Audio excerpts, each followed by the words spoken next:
ಈಗಾಗಲೇ ಒಳ ಮೀಸಲಾತಿ ಕಲ್ಪಿಸಲು ನಡೆಸುತ್ತಿರುವ ಜಾತಿ ಗಣತಿ ಪಾರದರ್ಶಕತೆಯಿಂದ ನಿಗದಿತ ಅವಧಿಯಲ್ಲಿ ಗಣತಿದಾರರು ಮುಗಿಸಿ ವರದಿ ನೀಡಬೇಕು ಎಂದು ತಹಶೀಲ್ದಾರ್ ರೆಹನ್ ಪಾಷಾ ಹೇಳಿದ್ದಾರೆ.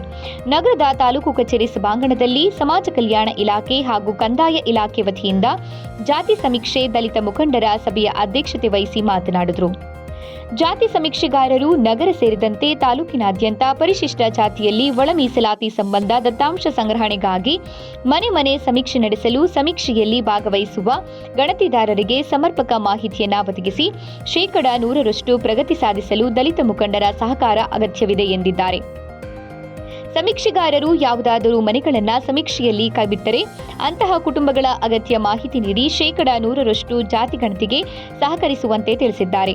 ಮನೆ ಸಮೀಕ್ಷೆ ಮೇ 21ಕ್ಕೆ ಕೊನೆ ದಿನಾಂಕವಾಗಿದ್ದು 30ರಿಂದ ಜೂನ್ 1ರವರೆಗೆ ಅಂದರೆ 3 ದಿನಗಳ ಕಾಲ ಆಯಾ ಮತಗಟ್ಟೆ ಕೇಂದ್ರಗಳಲ್ಲಿ ಜಾತಿ ಸಮೀಕ್ಷೆ ವರದಿ ನೀಡಲು ಅವಕಾಶವಿದೆ ಎಂದಿದ್ದಾರೆ.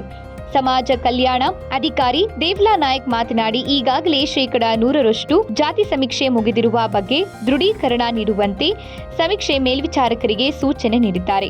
ಈ ಸಂದರ್ಭದಲ್ಲಿ ಬಿಇಒ ಸುರೇಶ್, ಅಕ್ಷರ ದಾಸೋಹಾಧಿಕಾರಿ ಮಂಜುನಾಥ ಸ್ವಾಮಿ, ದಲಿತ ಮುಖಂಡರಾದ ವಿಜಯ್ ಕುಮಾರ್, ನಾಮನಿರ್ದೇಶನ ಸದಸ್ಯ ವೀರಭದ್ರಪ್ಪ, ಹೊನ್ನೂರ ಸ್ವಾಮಿ, ನಾಗರಾಜ್, ತಿಪ್ಪೇಸ್ವಾಮಿ, ವೆಂಕಟೇಶ್, ಕಾಂತರಾಜ್ ಇತರರು ಹಾಜರಿದ್ದರು.